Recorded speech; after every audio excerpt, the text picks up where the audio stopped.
Finally, a winning day. Well, kind of.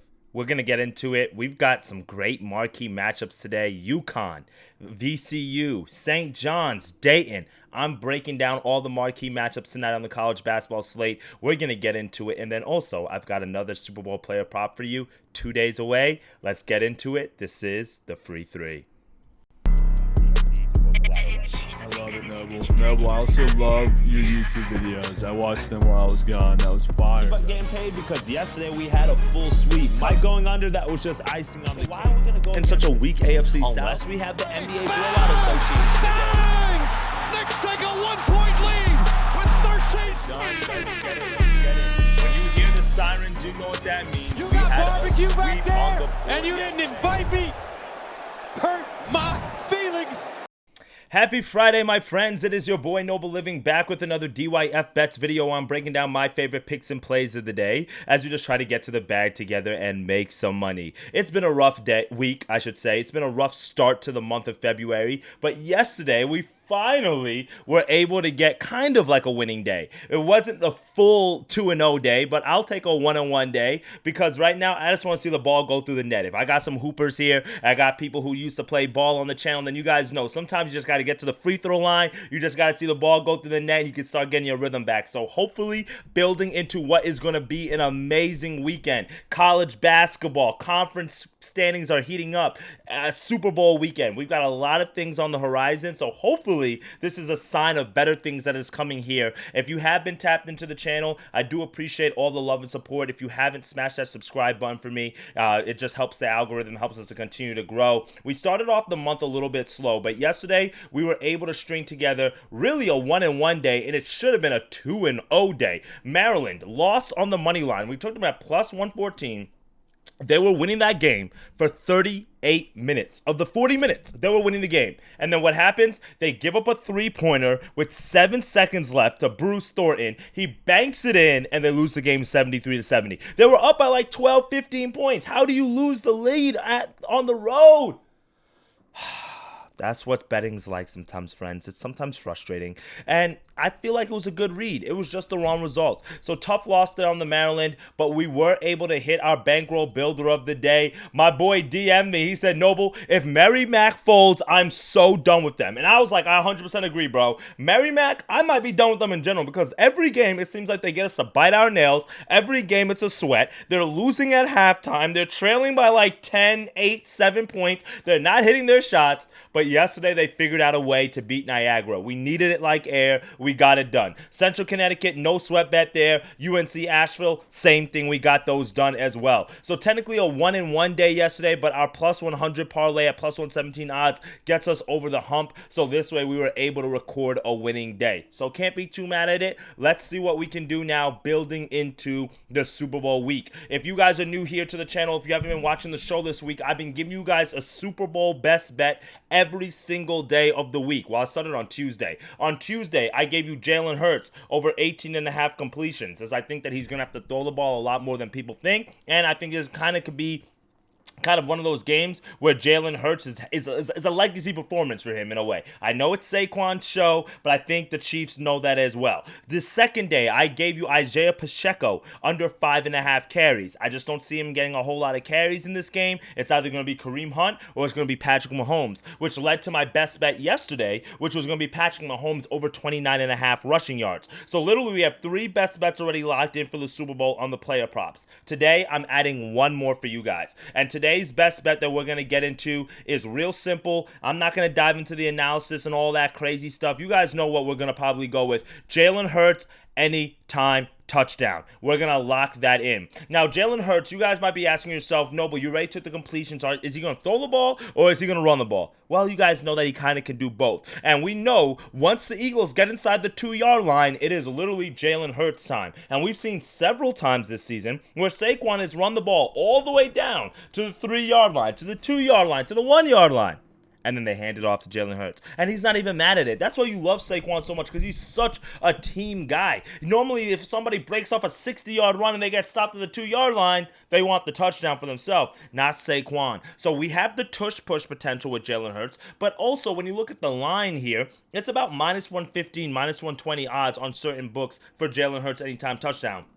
That's really good value, considering the fact that since Jalen Hurts has become the starter for the Eagles in 2021, he has 55 rushing touchdowns in 66 starts. So this is literally just like an auto play every single game, and you would have only missed 11 times. When you look at the playoffs, he's had 9 rushing touchdowns in 8 games. So he had a rushing touchdown literally in almost every game that he's played, including 3 last week. You love to see that. And the biggest thing for me last week was that he scored without the tush push. And I think that's a great sign for Eagles fans, that if Jalen Hurts is running the ball and he's confident taking off without the tush push, we're good. But then you guys know we always have the tush push potentials, the brotherly shove. We get inside the 2-yard line, we're going to push in Jalen Hurts, and he's going to be able to score a rushing touchdown. So for me, Jalen Hurts, anytime touchdown, and hey, you never know. The Philly special might be on deck. And you saw what happened with Nick Foles back in 2017. We got an end-around reverse. He caught a touchdown, so that would have cashed in as well. So there's a few different ways that you can think about this bet. But for me, it's going to be probably Jalen Hurts on the ground. We're going to take the anytime touchdown. I like that. We're locking that in as our 4th player prop in the Super Bowl. Now, I'm going to drop a video on the channel either later today or early tomorrow giving a breakdown on the game and why I think the Eagles are going to win the game. So make sure you guys tap into that video. I will have a few other best bets to add to the card for Sunday, and some of the novelty bets, like what color is going to be the Gatorade, the first song that Kendrick's going to come out to. I'm going to add a few more plays in there as well, so make sure you guys hang around. But I've given you guys the 4 plays that I really, really love for this Super Bowl player props, and I might add 1 or 2 more and coming down the stretch, as we're only about 48 hours away from the big game. And I will be boots on ground in New Orleans as well. So if anybody who's tapped into the show and you are going to be at the bowl this weekend, let me know. I'd love to link up with you, and we'd love to talk some ball. So NFL out the way. Super Bowl, we know what's going to happen. Now it's time to dive into the marquee matchups for today. Some great games that we have on deck in the college basketball slate. Let me share my screen real quickly. Let me get Mr. Jalen Hurts out of here. And I will lock in all the player props on action once they let me get all the lines. I think all the lines should be up by now. They were down a little bit earlier this week. So we have a few games that you guys can take a look at today. Princeton and Penn in the Ivy League, VCU and Dayton, USC Purdue, St. John's UConn, San Jose Boise State. It's not the biggest card. There's only about 6 or 7 games on. So let's dive into the nitty gritty, the key matchups of the day. The first one, VCU Dayton. You guys know we've taken Dayton several times here on the channel, and we've gotten burned on Dayton. And I want to see the Dayton Flyers win. They're 16-7 on the year. Dayton is one of the toughest places to play in all of college basketball. But this season, it's like they're missing something. I don't know if it's the tempo. I don't know if it's the shot making. I don't know if it's somebody who can create their own shot off the dribble. But this Dayton Flyers team, the team that was projected to win the A-10 at the beginning of the regular season, this season, it just hasn't looked that way for them. Meanwhile, VCU is on top of the standings in the A-10 conference at 18-5 on the year. If we pull up VCU real quickly, we can look at some of the games that they've been able to win. They've won 8 of they're 8-2 in conference. They've literally won, what is this? 1, 2, 3, 4, 5, 6, 7, 8, 9. 8 of their last 9 games. We were on them against St. Louis here. That was a tough loss on the road, a tough place to play. Now they're on the road again against Dayton. But this has been a team that has been able to grab road wins at St. Joseph's, at Rhode Island, which is a tough place to play. Loyola Chicago, another tough place to play. Yes, they did lose to New Mexico on the road. They did lose to the Bonnies on the road to start off conference play. But now is like when you look at the standings and you say, what's on the line? Let's go look up real quickly here at the A-10 standings real fast so you guys can kind of see what I'm talking about here. George Mason is 9-1 in conference. VCU is 8-2. St. Louis, who plays tonight, is 7-3. And Dayton is 6-4. VCU has a chance.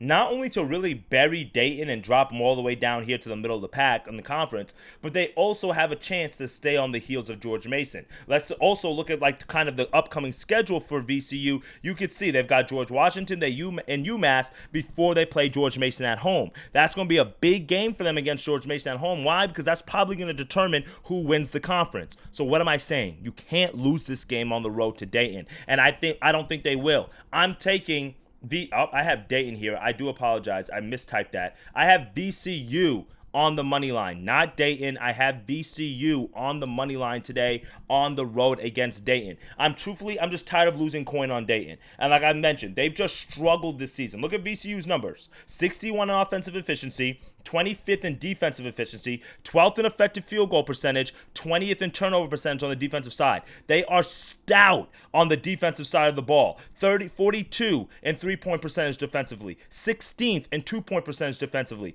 They don't give up a whole lot of points. They play a very slow, grinded out type of style, 210th in pace, and I think that's going to cause some problems for Dayton today, where you can see they're 138th in defensive efficiency. They don't really stop anybody. 213th from the three-point line, 200 from the two-point line. And even though they have a very strong offense, that plays right into what VCU does well, which is their strong defense. So Dayton's strong offense is going to be offset by VCU's defense. And then when you look at VCU's offensive numbers, they're 61st in offensive efficiency, 89th in effective field goal percentage. And then you can see they have one of the top two-point percentages on the offensive side in all of college basketball. So for me, I know it's a tough spot for them on the road. It's going to come down to the wire. If you want to take VCU live at plus money, I'm not opposed to it. But just look at some of the losses here for Dayton. Every time they stepped up in class, St. Bonnie's, George Mason, Cincinnati, they've lost, man.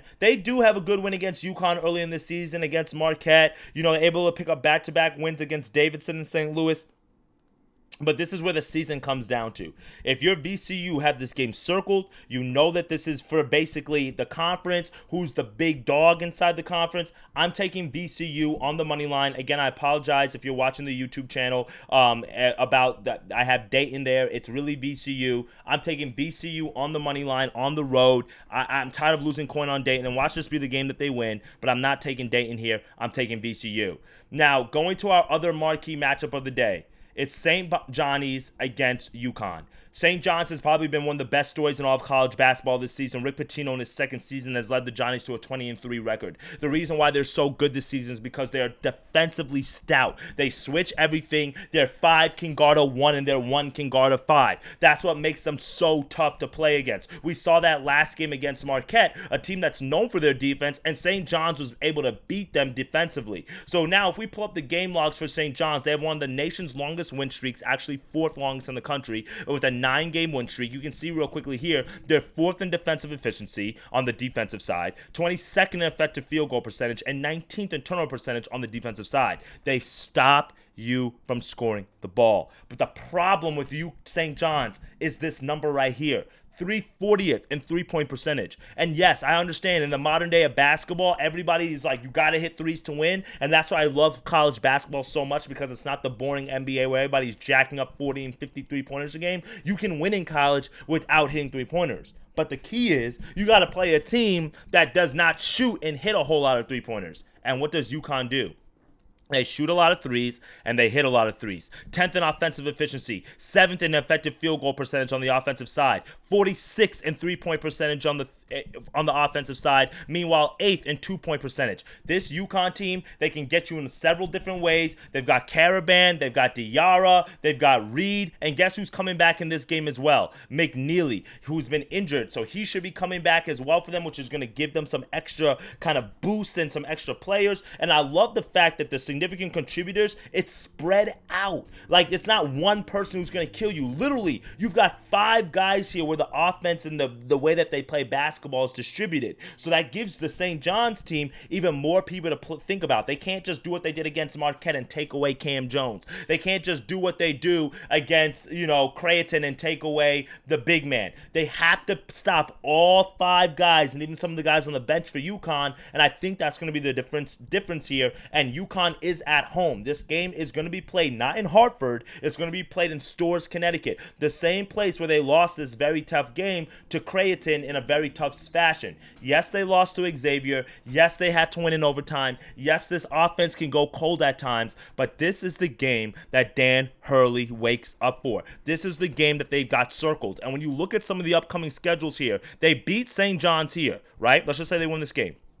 Then they have to go on the road against Creighton. Then you've got Seton Hall, you got Villanova. Then you've got St. John's again on the road. So you don't want to go 0-2. You got to at least split 1-1 unless you go 2-0. So you know that. Obviously, you got Georgetown, Providence, which should be wins. And then you've got Marquette at home and then Seton Hall. So when you look at the schedule for UConn here, it's very, very favorable for them to lose maybe one, if not two more games. And you know that you've got a few road games coming up where you might lose those spots. So at home, you've got to take advantage of this opportunity. So for me, I'm going to take UConn today. I would lay the 3.5 points, but now it's up to 4.5.